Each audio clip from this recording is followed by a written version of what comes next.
Welcome to UConn. As a participant in the UConn Pre-College Summer Program, I'm excited to welcome you virtually. I hope you are safe and healthy during this time of uncertainty. Thank you for joining me today. My name is Joanna Rivera Davis, and I am the Assistant Director of Academic Support and work in UConn's Academic Achievement Center. The Academic Achievement Center, or AAC, is within the Department of First Year Programs, Learning Communities, and the Academic Achievement Center.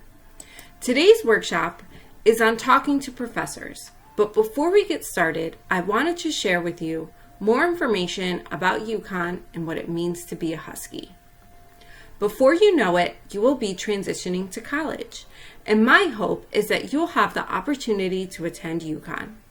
I have the pleasure of working in a department that encourages future Huskies like you to reach your academic and personal goals.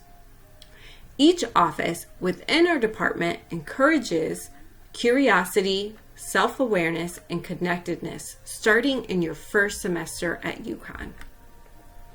I shared with you earlier, I have the opportunity of working in the Academic Achievement Center, or AAC. So I wanted to share with you a little bit more information about what we do in our center. The AAC is committed to helping students develop strategies for deeper learning. We offer programs and services that foster holistic support and what we call strategic academic counseling. Along with our professional staff members, we have an amazing team of undergraduate coaches who are trained to help students become better learners. Any student can utilize the AAC's drop-in hours to meet with an academic coach, virtually or in person. They can also attend a workshop on a skill that they want to develop. We also run a program called Supplemental Instruction, or SI.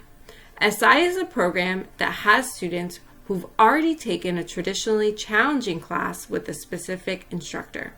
SI leaders will sit in class again, take notes, and then 2 nights a week, they will review class material and also provide strategies on how to be successful in that class. It is a very popular program, and thousands of UConn students take advantage of SI on our campus. Overall, the AAC has had over 13,000 student contacts. The average GPA of a student that uses our center is above a 3.0. Now that you learned a little bit about UConn and the AAC, let's transition to today's topic of talking to professors. First, it's important to note the differences between teachers and professors. While teachers primarily focus on classroom instruction for students in kindergarten to 12th grade, in college you have professors. Professors are educators, mainly at colleges and universities. Professors often perform academic research along with instructing some undergraduate and graduate coursework within their fields of study. As prospective undergraduate students, hopefully future Huskies, it is valuable for you to learn how to effectively communicate with your future professors. So today, what we're going to do is review these 6 steps to communication success. Step 1 is think. Step 2 is when and how. Step 3 is draft. Step 4, edit. Step 5, go for it. And most importantly, step 6, maintain. Let's start with step 1. Step 1, think. So I want you to take a second to think about the reason why you would want to reach out to a professor and why communication with your professor is so important. Some potential reasons may include questions about class assignments, missed class or missing coursework, reviewing graded work, insight on opportunities for internships and research, requesting a letter of recommendation, guidance about your career path, and more. It's important you first want to think about your reason for initiating communication with your professor. There are also a lot of benefits to speaking with professors. Some of the benefits you can see here. Speaking with your professor can help you understand the class material better and improve your grades. After all, the academic rigor in college is different. You may also develop a relationship with your professor that may evolve into a mentorship. This is especially helpful if you have similar interests and career aspirations and can lead to leadership opportunities, internships, letters of recommendation, and advice about your future. Building what's called your social capital is so important during your time in college, and professors are great resources. Now, let's move on to step 2, the when and how. First, we're going to address when. Professors will typically let you know about their preferred style of communication at the start of the semester. Their style of communication may vary between structured to unstructured. For example, you can see it here. A professor may state at the start of the semester you can email them to schedule a meeting anytime, or your professor may provide you with specific dates and times that are available to meet. These are called office hours. Students should refer to the course syllabus for instructions on when and how to meet with their professor. Here are 2 examples you can see here. This is how it may look on a college course syllabus. Syllabus are typically provided to students at the start of each semester, either electronically or in paper form. Some additional things you may want to consider in step 2, when and how, is using your UConn or university email address. You want to make sure you're also properly introducing yourself. Being prepared to attend the meeting or responding to your professor's email requests in a timely manner is also important. You also want to take time to think about the day of the week and time of day you are communicating with your professors. Some professors may not be checking emails regularly over the weekend, during summer breaks, or outside of established business hours, which is typically Monday through Friday, 8 a.m. to 5 p.m. Now I think we're ready to move to step 3 and step 4, draft and edit.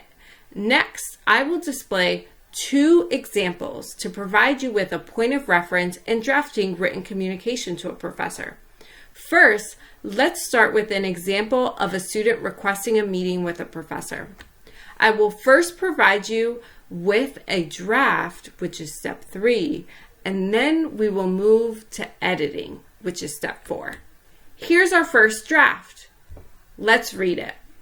Hey, professor, when can I meet you today? Please get to me as soon as possible. From Jonathan, sent from my iPhone. What are some issues you see with the email?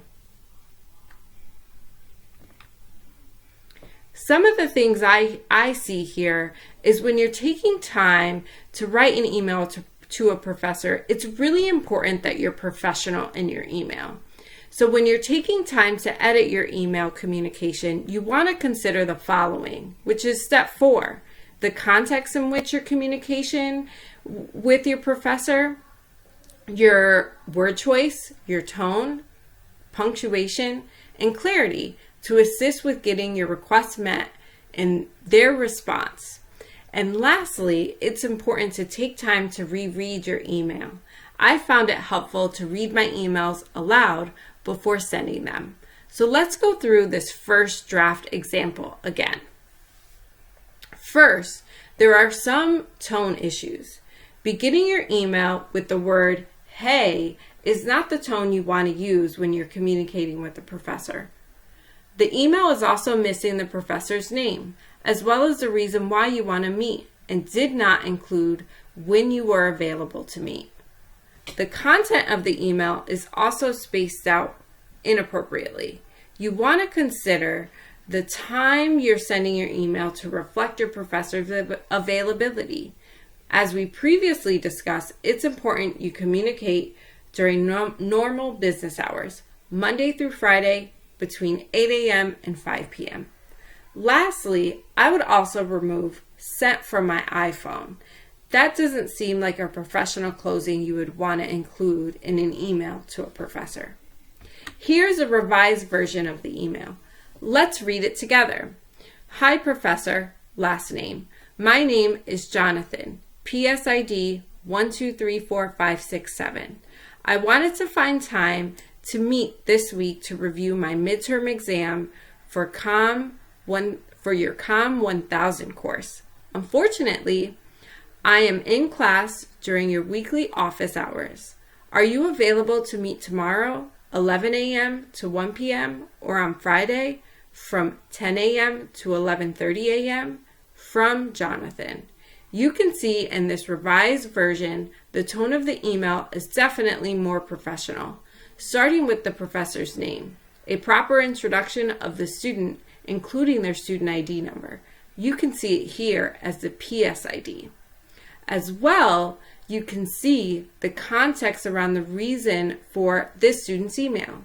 The second paragraph also provides information about Jonathan's availability to meet, with the reason why Jonathan is not able to meet during the professor's weekly office hours. Lastly, the email has a professional closing. Other common closings would include best regards, sincerely, or thank you. Before we move to our next example, I think it's important that we revisit the importance of step 3 and 4. It's really important any communication you send, especially to a professor, you draft it and then make sure you take time to edit. Now let's move to our next example, which is a student requesting a reference from a professor.